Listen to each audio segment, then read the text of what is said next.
అమరావతి ఆంధ్రప్రదేశ్లో రాజధాని అంటూ చెప్పుకొస్తున్న కూటమి ప్రభుత్వం తాజాగా అమరావతి చట్టబద్ధత అంటూ అసెంబ్లీ సాక్షిగా ముందుకొచ్చిన సంగతి తెలిసిందే. లోక్సభలో బిల్ ఆమోదం పొందడంపై చర్చలు మొదలున్నాయి. ఆంధ్రప్రదేశ్లో అసలు ఏం జరుగుతుంది? అమరావతి అంటున్న చంద్రబాబు క్యాపిటల్పై తాజాగా వైఎస్ఆర్సీపీ పార్టీ జగన్మోహన్ రెడ్డి గారు పేల్చిన బాంబు ఏంటి? ఇది చూస్తే మీకు నిజంగా మాస్టర్ స్ట్రోక్ లాంటి దెబ్బలాగే కనబడుతుంది జగన్మోహన్ రెడ్డి గారు. జగన్మోహన్ రెడ్డి గారు తాజాగా చేసిన సూచన మచిలీపట్నం, విజయవాడ, గుంటూరు మూడింటిని కలిపి మావిగన్ అంటూ ఆయన చెప్పుకొచ్చాడు. ఈ మూడు ప్రాంతాలను కలుపుతూ ఏకంగా 100 కిలోమీటర్ల మేర రాజధాని కారిడార్ను అభివృద్ధి చేయాలని కోరాడు. ఇది ప్రాక్టికల్గా సాధ్యమయ్యే విషయమని, దీనివల్ల 1000 కోట్లు ఖర్చు అవసరమే లేదని ఆయన కుండబద్దలు కొట్టడం ఇప్పుడు ఒక్కసారిగా అమరావతి ఊహించని ట్విస్ట్కు మొదటికే వచ్చేసింది. ఏం జరుగుతుంది అనే విషయాలను మీ ముందుకు తీసుకొచ్చే ప్రయత్నం చేద్దాం. జగన్మోహన్ రెడ్డి గారు ఇచ్చిన ఈ స్ట్రోక్ ఏంటి అంటే ఒక్కసారి చూద్దాం. ఆంధ్రప్రదేశ్కు సంబంధించి రాజకీయ చదరంగంలో లోక్సభలో అమరావతికి చట్టబద్ధత కల్పిస్తూ జరిగిన చర్చ, ఆమోదం పొందిన బిల్లు రాష్ట్ర రాజకీయాల్లో ఇప్పుడు కొత్త చర్చకు తెరలేపాయి. అసలు అమరావతి చుట్టూ జరుగుతున్న ఈ గందరగోళం ఏమిటి? చంద్రబాబు విజన్తో లోపాలు ఏమైనా ఉన్నాయా? జగన్ వ్యూహంలో తప్పులున్నాయా? ప్రజల పక్షాన నిలబడి ఆలోచిస్తే అసలు ఏం కరెక్ట్? ఇదిగో చూద్దాం ఈ వీడియోలోనే. రాష్ట్ర విభజన తర్వాత ఆంధ్రప్రదేశ్కు ఒక రాజధాని అవసరం ఏర్పడింది. అప్పుడు చంద్రబాబు నాయుడు అమరావతిని ఎంపిక చేశారు. అయితే ఇక్కడే కొన్ని కీలక ప్రశ్నలు తలెత్తుతున్నాయి. దీనికి సంబంధించి శివరామకృష్ణన్ కమిటీ రిపోర్ట్ ఏముంది అసలు అంటే, రాష్ట్ర విభజన జరిగినప్పుడు చాలా కీలక పాత్ర పోషించిన కమిటీ ఈ శివరామకృష్ణన్ కమిటీ. ఇక్కడ కేంద్రం నియమించిన ఈ నిపుణుల కమిటీ స్పష్టంగా చెప్పింది, అమరావతి ప్రాంతం రాజధానికి అనుకూలం కాదు. అక్కడ నేల మెత్తగా ఉంటుంది, భారీ భవనాలు అక్కడ కట్టడం పూర్తిగా ఖర్చుతో కూడుకున్న పని, అవన్నీ కూడా బుడిదలో పోసే పన్నీరు అయ్యే పరిస్థితి ఉంటుందని కూడా వాళ్ళు చెప్పారు. కానీ చంద్రబాబు ఆ రిపోర్టును ఎందుకు పక్కన పెట్టారు అనేదే మొదటి ప్రశ్న. హైదరాబాద్ను వదిలి రావడం, 2024 వరకు హైదరాబాద్లో ఉండి హక్కు మనకు ఉంది. అంటే 2024 వరకు హైదరాబాద్లో ఉండి పరిపాలించే హక్కు చట్టం కల్పించినప్పటికీ 2015లోనే హడావిడిగా విజయవాడకు ఎందుకు వచ్చాడు? ఓటుకు నోటు కేసు ప్రభావం వలన, లేదా రాజకీయంగా ఆంధ్రప్రదేశ్లో పాగా వేయాలని తొందర? ఈ హడావిడి వల్ల అటు హైదరాబాద్ ఆదాయాన్ని కోల్పోయాం, ఇటు అమరావతిలో మౌలిక సదుపాయాలు లేక ఇబ్బంది పడ్డాం. కానీ ఈ విషయాన్ని ప్రజల్లోకి బలంగా తీసుకెళ్లాల్సిన విషయంలో వైసీపీ అట్టర్గా ఫెయిల్ అయిపోయింది. నిజంగా ఇది ఇక సెల్ఫ్ సస్టైన్డ్ సిటీ ఒక భ్రమ. అమరావతిని సింగపూర్ లాగా కడతానని, అక్కడే లక్షల కోట్లు సంపాదిస్తానని, కానీ ప్రాక్టికల్గా చూస్తే అక్కడ చదరపు అడుగు కట్టడానికి అయ్యే ఖర్చు, ఎస్ఎఫ్టీ కాస్ట్ రాష్ట్రానికి పెను భారంగా మారుతున్న సంగతి పూర్తిగా అధ్యయనంలో ఫెయిల్ అయిపోయారు. ఇప్పుడు వైఎస్ జగన్మోహన్ రెడ్డి గారు 3 రాజధానుల మంత్రం 2019 నుంచి 2024 మధ్య కాలంలో జగన్మోహన్ రెడ్డి గారు అధికారంలోకి వచ్చారు. అమరావతిని పూర్తిగా కాదనకుండా వికేంద్రీకరణ పేరుతో ఆయన 3 రాజధానుల ప్రతిపాదనను తీసుకొచ్చారు. అంటే ఇక్కడ రైతులు, భూములు ఇచ్చిన రైతులు 33,000 మంది రైతులను జగన్మోహన్ రెడ్డి గారి ప్రభుత్వం సరిగ్గా డీల్ చేయలేకపోయింది. నిజంగా వీళ్ళని కనుక సరిగ్గా డీల్ చేసి ఉంటే ఇక్కడ ఇది వేరే యాంగిల్గా మారేది. వారిని పిలిచి మాట్లాడి ఉంటే, ఒక ఒప్పందానికి వచ్చి ఉంటే ఈ 5 ఏళ్ల న్యాయ పోరాటం ఉండేదే కాదు. కానీ ఇక్కడ ఫెయిల్ అయిపోయింది. ఇక వైఎస్ఆర్సీపీ పార్టీ అధికారంలో ఉన్నప్పుడు వైజాగ్ని ఎంచుకుంది. జగన్ వాదనలో ఒక లాజిక్ కూడా కనబడుతుంది వైజాగ్ని ఎంచుకోవడంలో. వైజాగ్ ఇప్పటికే డెవలప్ అయిన సిటీ, అక్కడ అడ్మినిస్ట్రేషన్ పెట్టడం, అక్కడ ప్రభుత్వం నడిపించడం అదనపు భారం ఏం పడదు. ఎందుకంటే అక్కడ అన్ని ఇన్ఫ్రాస్ట్రక్చర్కి సంబంధించిన ఫెసిలిటీస్ అన్ని రెడీగా ఉన్నాయి కాబట్టి పెద్దగా పెట్టుబడికి సంబంధించి చిన్న వాటికి డబ్బులు ఖర్చు చేయాల్సిన అవసరం లేదని. కానీ ఈయన అమరావతిని శ్మశానం అని సంబోధించడం, అక్కడి పనులన్నీ పూర్తిగా ఆపేయడం వల్ల ఆయన అమరావతి పాలిట ఒక శత్రువుగా జగన్మోహన్ రెడ్డి గారు కనబడ్డారు ప్రజలకు. దాన్ని చంద్రబాబు నాయుడు రాజకీయంగా కూడా వాడుకున్నారు. రాజకీయ తప్పిదం ఇక్కడ ఏం జరిగిందంటే, 3 రాజధానుల వల్ల ప్రజల మధ్య ప్రాంతీయ విద్వేషాలు పెరిగాయే తప్ప ఏ ప్రాంతం అభివృద్ధి చెందలేదు. జగన్ ఈ విషయాన్ని ప్రజలకు అర్థమయ్యేలా చెప్పడంలో కూడా ఫెయిల్ అయిపోయారు. ఇది జగన్మోహన్ రెడ్డి గారి తరపున కూడా చేసిన మిస్టేక్. ఇక లోక్సభ బిల్లు మరియు ప్రస్తుత పరిస్థితి ఏంటి అంటే, ఇప్పుడు కేంద్రంలో అమరావతికి చట్టబద్ధత కల్పిస్తున్నారు. దీనివల్ల ఏమవుతుంది? చట్టబద్ధత అంటే సరిపోతుందా? కేవలం పేపర్ మీద అమరావతి రాజధాని అని రాస్తే సరిపోదు. దానికి కావాల్సిన నిధులు ఎక్కడి నుంచి వస్తాయి? కేంద్రం ఇచ్చేది కేవలం కొన్ని 1000 కోట్లు మాత్రమే. కానీ ఈ అమరావతి పెద్ద మహానగరం కావాలి అంటే, అలా పూర్తి కావాలంటే కొన్ని లక్షల కోట్లు కావాలి. ఈరోజు చంద్రబాబు చెబుతున్నది జస్ట్ ఇన్ఫ్రాస్ట్రక్చర్ బిల్డ్ చేయడానికి 2 లక్షల కోట్లు అంటున్నాడు.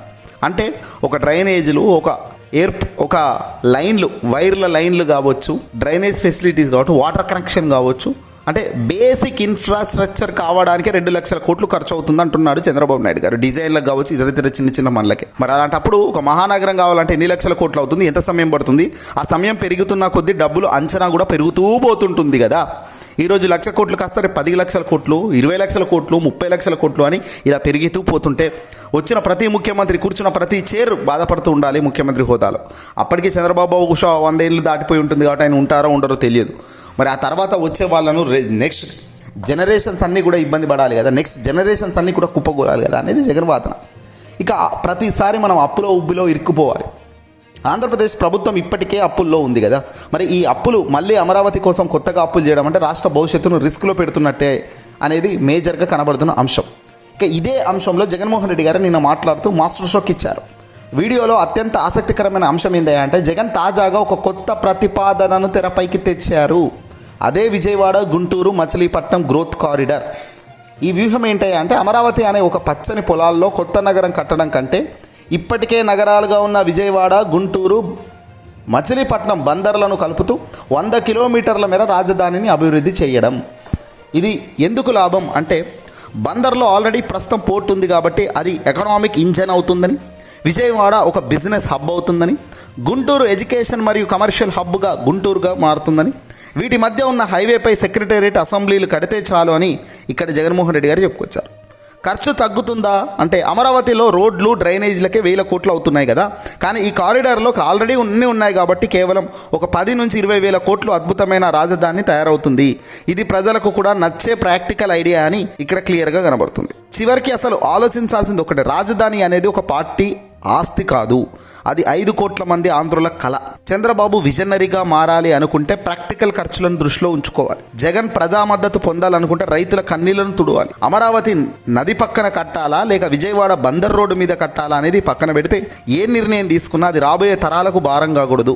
అమరావతి చట్టబద్ధత రాష్ట్రానికి వరమా లేక భారమా అనేది కూడా కాలమే నిర్ణయిస్తుంది. ఎందుకంటే ఇది నిజం అని ఒకరు చెప్పలేదు, ఇది అబద్ధం అని ఇంకోరు చెప్పలేదు. ఇది ఏంటంటే ఒక ఊహించని చిత్ర విచిత్ర పరిస్థితుల్లో నెట్టబడింది. దీన్ని బయటికి రావడం అన్నా, దీంట్లో ముందుకు నెట్టడం అన్నా చాలా ఇబ్బందికరమైన అంశం. ఇక చారిత్ర విషయానికి వస్తే హిస్టరీలో విభజన సమయంలో ఏం జరిగింది? 2014 ఆంధ్రప్రదేశ్ పునర్వ్యవస్థీకరణ చట్టం అమల్లోకి వచ్చినప్పుడు నవ్యాంధ్రప్రదేశ్కు అనేక సవాళ్లు ఎదురైనాయి. ప్రధానంగా ఆస్తుల పంపిణీ జనాభా ప్రాతిపదికన 58-42 నిష్పత్తితో జరిగితే అప్పుల పంపిణీ మాత్రం అస్తవ్యస్తంగా జరిగిందనే విమర్శ ఉంది. సంస్థల విభజన కావచ్చు, నీటి ప్రాజెక్టులు కావచ్చు, కృష్ణా గోదావరి నది జలాల పంపిణీ విషయంలో ఉమ్మడి ఆ ప్రాజెక్టుల నిర్వహణ ఏపీకి క్లిష్టతరంగా మారింది. హైదరాబాద్ను కోల్పోవడం వల్ల జరిగిన ఆర్థిక లోటు కనబడుతుంది. రెవెన్యూ లోటు వచ్చింది. ఉపాధి మరియు ఐటీ కోల్పోయాం.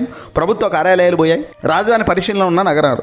శివరామకృష్ణన్ కమిటీ ఆల్రెడీ అప్పట్లో కర్నూలు అంటే విశాఖపట్నం, విజయవాడ, గుంటూరు అనేది ఆ టైంలో వాళ్ళు ప్రతిపాదించిన పేర్లు. 1953లో ఆంధ్ర రాష్ట్రం ఏర్పడినప్పుడు కర్నూలు రాజధానిగా ఉండేదట. ఆ చారిత్రక నేపథ్యం వల్ల రాయలసీమ ప్రజల నుంచి ఈ డిమాండ్ వచ్చింది. విశాఖపట్నం రాష్ట్రంలోని అతిపెద్ద నగరం కావడం, విశాఖపట్నం సహజ సిద్ధమైన ఓడరేపు పారిశ్రామిక అభివృద్ధి ఉండడంతో దీన్ని ప్రధాన ఆర్థిక రాజధానిగా లేదా పరిపాలన రాజధానిగా మార్చాలని భావించారు. విజయవాడ, గుంటూరు రాష్ట్రానికి మధ్యలో ఉండటం, రవాణా సౌకర్యాలు మెరుగ్గా ఉండటంతో ఈ ప్రాంతం పరిశీలనకు వచ్చింది. చివరకు అదే ప్రాంతంలో అమరావతి నిర్మాణానికి అంకురార్పణ జరిగింది. ఏదేమైనప్పటికీ కూడా వాళ్ళ స్వార్థ రాజకీయాలతో అడుగులు వేస్తే మాత్రం ఇబ్బంది కోట్ల మంది ప్రజలకు వస్తుంది. ఆ కోట్ల మంది ప్రజలకు ఇబ్బంది జరగకుండా ఉండాలి అంటే స్వార్థ రాజకీయాలను కాసేపు పక్కన పెట్టి వాస్తవాలు ఏంటి అనేది చూస్తేనే ఇక్కడ బయటపడే అవసరం ఉంది. అమరావతిలో ఒక అడుగు కట్టడానికి 15,000 ఎస్ఎఫ్టీ ఖర్చు అవుతుందని లెక్కేస్తున్నారు. అదే వైజాగ్ కానీ విజయవాడ బందర్ కారిడార్ అయితే అంత ఎందుకు అవుతుంది? రాష్ట్ర అప్పుల పరిస్థితి తగ్గుతుంది. అప్పులు తీసుకోవాల్సినవి తగ్గుతాయి. 20-30 వేల కోట్లలోనే అద్భుతాలు చేయొచ్చు. భవిష్యత్ మరియు ముగింపు. ఇప్పుడు లోక్సభ బిల్లు తర్వాత ఏం జరుగుతుంది, ప్రజల పక్షాన ఉండాల్సిన పరిష్కారం ఏంటనేది కూడా చూడాల్సిన అవసరం ఉంది. జరుగుతున్నవన్నీ గమనిస్తుంటే రాష్ట్రంలో అభివృద్ధి జరుగుతుంది అనుకోవాలా, లేదంటే రాబోయే తరాలు ఎంత దారుణంగా ఇబ్బందుల్లోకి నెట్టబడుతున్నాము అనేది కూడా కనబడుతుంది.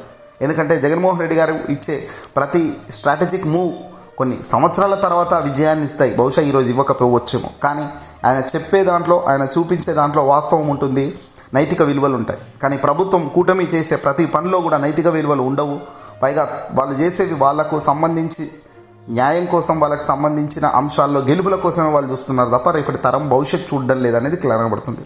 ఇక లోక్సభ బిల్లు తర్వాత ఏం జరిగే పరిస్థితి ఉందంటే, చట్టసభల్లో రాష్ట్ర ప్రయోజనాలకు సంబంధించిన బిల్లులు కానీ లేదంటే సవరణలను ప్రవేశపెట్టినప్పుడు తదుపరి పరిణామాలు నిధులు కేటాయింపు అనేది ఉంటుంది. అంటే విభజన చట్టంలోని హామీలపైన ప్రత్యేక హోదా లేదా దానికి సమానమైన ప్యాకేజింగ్, వెనుకబడిన జిల్లాలకు నిధులు మరియు రాజధాని నిర్మాణానికి అవసరమైన బడ్జెట్ కేటాయింపులపై స్పష్టత వచ్చే అవకాశం ఉంటుంది.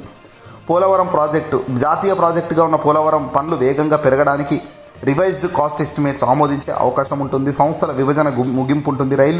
విశాఖ రైల్వే జోన్ మొదటికే వచ్చింది. ఇప్పుడు చివరి దశకు వచ్చిన రైల్వే జోన్ను కాదంటూ జగన్మోహన్ రెడ్డి ఇచ్చిన పాత పద్ధతే బాగుందంటూ చంద్రబాబు ఇచ్చిన కొత్త పద్ధతిని మళ్ళీ క్యాన్సిల్ చేయడం జరిగింది.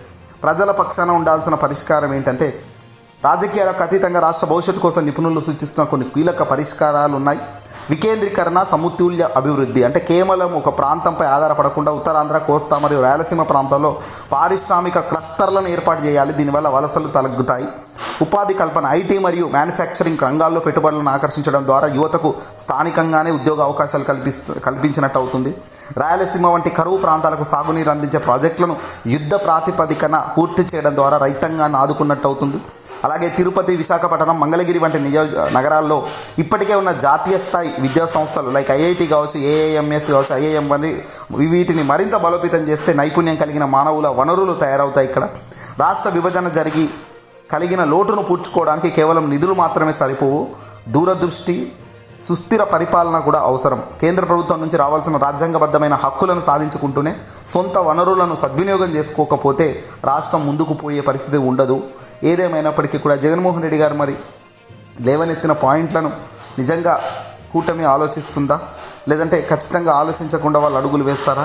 రాబోయే రోజుల్లో ఏం జరుగుతుంది అనేది, అంటే ఇటు అటు అనుకుంటేనే కూర్చుంటే మొత్తం మొదటికే మోసం వస్తుంది. మరి ఏం జరుగుతుందో చూడాల్సిన అవసరం అయితే ఉంది.